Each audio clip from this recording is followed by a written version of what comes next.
நம்ம healthy meals தமிழில் பார்க்க போகிறது ரொம்பவே வெரைட்டியான அதே சமயம் ரொம்பவே ஹெல்த்தியுமான ஒரு ஈவினிங் ஸ்நாக் ரெசிபிங்க. முட்டையும் சட்னியும் வச்சு ஒரு சூப்பரான சிம்பிளான முட்டை போண்டா எப்படி செய்யலாம் தாங்க இன்றைக்கி நான் உங்களுக்கு இந்த வீடியோவில் செஞ்சு காமிக்க போகிறேன். ஸோ வீடியோவை ஸ்கிப் பண்ணாமல் மிஸ் பண்ணாமல் எந்த வரைக்கும் ஃபுல்லாக பாருங்கள். அதே போல் இந்த வீடியோ பார்க்குற உங்களுக்கு இந்த ரெசிபி பிடிச்சிருந்தது அப்படின்னாக்கா ப்ளீஸ் நம்ம வீடியோக்கு ஒரு லைக் கொடுத்து உங்கள் ஃப்ரெண்ட்ஸ் அண்ட் ஃபேமிலிக்கும் மறக்காமல் நம்ம வீடியோவை ஷேர் பண்ணி ஹெல்ப் பண்ணுங்கள். அதே போல் நம்ம ஹெல்த்தி மீல்ஸ் தமிழ் சேனலை நீங்கள் புதுசாக பார்க்குறதா இருந்தாலோ இல்லை நம்ம சேனலை நீங்கள் இது வரைக்கும் சப்ஸ்கிரைப் பண்ணாமல் பார்க்குறதா இருந்தாலோ ப்ளீஸ் கீழே இருக்கிற சப்ஸ்கிரைப் பட்டனை கிளிக் பண்ணி சப்போர்ட் பண்ணுங்கள்.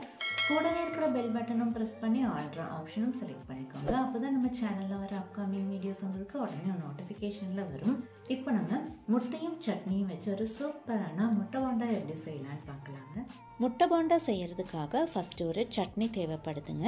அந்த சட்னி எப்படி செய்யறதுங்கிறது தான் இப்போ நம்ம பார்க்க போகிறோம். சட்னி செய்கிறதுக்கு தேவையான பொருட்கள் என்னென்னு பார்த்துடலாம். 1/2 கப் துருவின தேங்காய், 5லிருந்து 6 சின்ன வெங்காயம், கொஞ்சமாக ஒரு 2-3 இலை மட்டும் புதினா இலை எடுத்துருக்கேங்க. கூடவே ஒரு பெரிய பச்சை மிளகா, சின்ன பீஸ் இஞ்சி,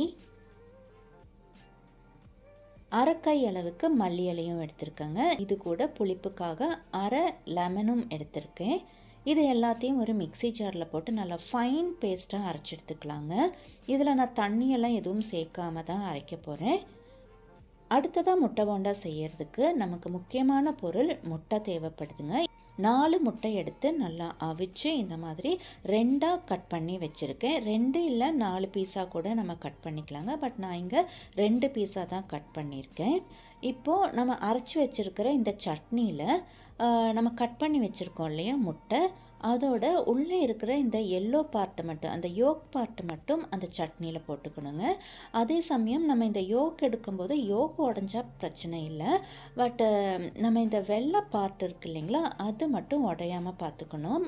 இதே போல் முட்டையில் இருக்கிற எல்லா யோக் பார்ட்டுமே நம்ம சட்னியில் போட்ட பிறகு சட்னிக்கு தேவையான உப்பு ஒரு 1/2 ஸ்பூன் போட்டு நல்லா முட்டையோட அந்த எல்லோ பார்ட்டும் சட்னியும் எல்லாம் சேர்த்து நல்லா இதே போல் மிக்ஸ் பண்ணி எடுத்துக்கணுங்க.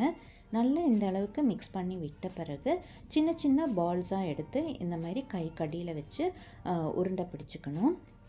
இதே போல் கை கடியில் வச்சு நல்லா உருண்டை பிடித்த பிறகு முட்டையோட ஒயிட் பார்ட் எடுத்து அந்த யோக் பார்ட்டை ரிமூவ் பண்ணியிருந்தோம் இல்லையா, அதுக்குள்ளார நம்மளோட சட்னியை வச்சு ஃபுல்லாக முட்டை ஃபுல்லாகவே இதே போல் கவர் பண்ணி விட்டுடணுங்க.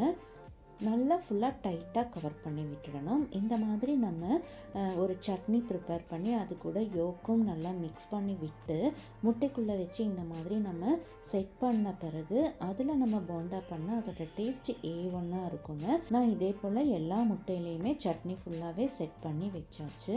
அடுத்ததாக முட்டை போண்டாவுக்கு பேட்டர் ப்ரிப்பேர் பண்ணிடலாங்க. அதுக்காக ஒரு பவுலில் ஒரு முட்டை உடச்சி ஊற்றிருக்கேன். இது கூட 1/2 கப் மைதா மாவு, 3 டேபிள் ஸ்பூன் அரிசி மாவு, 1/2 ஸ்பூன் உப்பு, 1/2 ஸ்பூன் மிளகாத்தூள், 1/4 ஸ்பூன் மிளகுத்தூள், 1/4 ஸ்பூன் மஞ்சத்தூள், கொஞ்சமாக 1/4 ஸ்பூனுக்கும் கம்மியாகவே பெருங்காயத்தூளும் சேர்த்திருக்கேன். இது கூட கடைசியாக ஒரு 1/2 கப் அளவுக்கு மல்லி இலையும் போட்டு பேட்டருக்கு தேவையான தண்ணியும் சேர்த்திக்கலாங்க. இட்லி மாவுக்கான கன்சிஸ்டன்சியில் தாங்க நம்மளோட போண்டாக்கான பேட்டர் நம்ம ரெடி பண்ணிக்கணும். ஸோ பார்த்து தண்ணி கொஞ்சம் கொஞ்சமாக ஊற்றினாலே போதும். பாருங்கள், நல்லா இந்த அளவுக்கு ஒரு திக்கான கன்சிஸ்டன்சியில் தான் நம்மளோட போண்டா பேட்டர் ரெடி பண்ணிக்கணும். இப்போ நம்ம முட்டை போண்டா எப்படி செய்கிறதுன்னு பார்த்துடலாங்க. அதுக்காக ஸ்டவ்வில் ஒரு கடாய் வச்சு அதில் தேவையான அளவுக்கு எண்ணெயும் ஊற்றி எண்ணெய் நல்லா சூடாக வச்சுருக்கேங்க. சூடான பிறகு நம்ம ரெடி பண்ணி வச்சுருக்கிற முட்டையை இதே போல் பேட்டரில் டிப் பண்ணி இந்த மாதிரி எடுத்து மெதுவாக எண்ணெயில் போட்டு பொரிச்சு எடுத்துடலாங்க. முட்டை எண்ணெயில் போடும்போது எண்ணெய் நல்லா சூடாக இருக்கணுங்க. எண்ணெயில் போட்ட பிறகு ஸ்டவ்வை மீடியம் ஃப்ளேமில் வச்சு பொரிச்சு எடுக்கும்போது தான் நல்லா கிறிஸ்பியாக கிடைக்கும். அதே போல் முட்டை நம்ம எண்ணெயில் போடும்போது கொஞ்சம் தள்ளி நின்று போடுறது பெட்டருங்க. ஏன்னா ஒவ்வொரு டைம் முட்டை வெடிக்கிறதுக்கு கூட சான்சஸ் இருக்குது. அதனால் முட்டை போடும்போது எப்போவுமே கொஞ்சம் கேர்ஃபுல்லாக தள்ளி நின்று எண்ணெயில் போடுறது தாங்க நல்லது. முட்டையை இதே போல் எண்ணெயில் போட்ட பிறகு ஒரு ஸ்பூனை வச்சு இதே போல் எண்ணெயை லைட்டாக அதுக்கு மேலே தட்டி விட்டாக்கா முட்டையோட கீழேயும் அதே சமயம் மேலேயும் ஒரே மாதிரி ஈவனாக பொரிஞ்சு வருங்க. ஒரு 2 நிமிஷம் பொறுத்து இந்த மாதிரி திருப்பி விட்டுடலாம். முட்டை போண்டாக்கு கிறிஸ்பினஸ் கொடுக்கறதுக்காக தாங்க நம்ம பேட்டர்லாம் அரிசி மாவு போட்டு மிக்ஸ் பண்ணியிருக்கோம். இந்த மாதிரி அரிசி மாவு போடும்போது முட்டை போண்டா உள்ளே நல்லா சாஃப்டாகவும் வெளியே நல்லா கிறிஸ்பியாகவும் சாப்பிடும்போது ரொம்ப நல்லா இருக்குங்க. அதுக்காக தான் நான் அரிசி மாவு போட்டிருக்கேன் முட்டை போண்டாவில். பாருங்கள் 2 நிமிஷம் பொறுத்து எடுத்தாச்சு. டோட்டலாகவே 4 நிமிஷம் தாங்க தேவைப்பட்டிருக்கு நம்மளோட முட்டை போண்டா ஃப்ரை பண்ணி எடுக்கிறதுக்கு. இதே போல் ரெடி பண்ணி வச்சுருக்கிற எல்லா முட்டையுமே ஃப்ரை பண்ணி எடுத்தாச்சுங்க. அது ஒரு சர்விங் பிளேட்டுக்கு மாற்றி காமிக்கிறேன். இந்த மாதிரி சட்னி வச்சு முட்டை போண்டா நீங்கள் இது வரைக்கும் ட்ரை பண்ணி பார்த்ததில்ல அப்படின்னாக்கா கண்டிப்பாக நீங்கள் இந்த வீடியோ பார்த்த பிறகு ட்ரை பண்ணி பாருங்கள். ரொம்பவே யம்மியாக இருக்குங்க. உங்கள் வீட்டில் எல்லாருக்குமே இது ஒரு ஃபேவரட் ரெசிபியாக மாறிடும். அதே போல் முட்டையே சாப்பிடாத பசங்க கூட இந்த மாதிரி வெரைட்டியான சட்னி வச்சு முட்டை போண்டா செஞ்சு கொடுத்தா கண்டிப்பாக அவங்க லைக் பண்ணி சாப்பிடுவாங்க.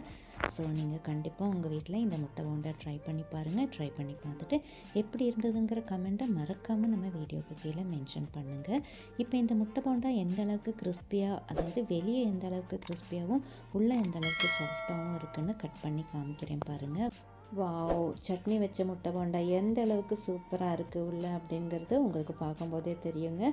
இதே போல் தாங்க சாப்பிட்றதுக்கும் ரொம்பவே எம்மியாக இருக்கும். அதே போல் இதுக்கு சைட் டிஷ் எல்லாம் வேறு எக்ஸ்ட்ரா தேவையே படாதுங்க. இது மட்டுமே சாப்பிட்றதுக்கும் ரொம்ப நல்லாயிருக்கும். ஸோ இதே போல் நல்ல ஒரு ரெசிபியோடு அடுத்த வீடியோவில் பார்க்கலாங்க. தேங்க்யூ ஃபார் வாட்சிங்.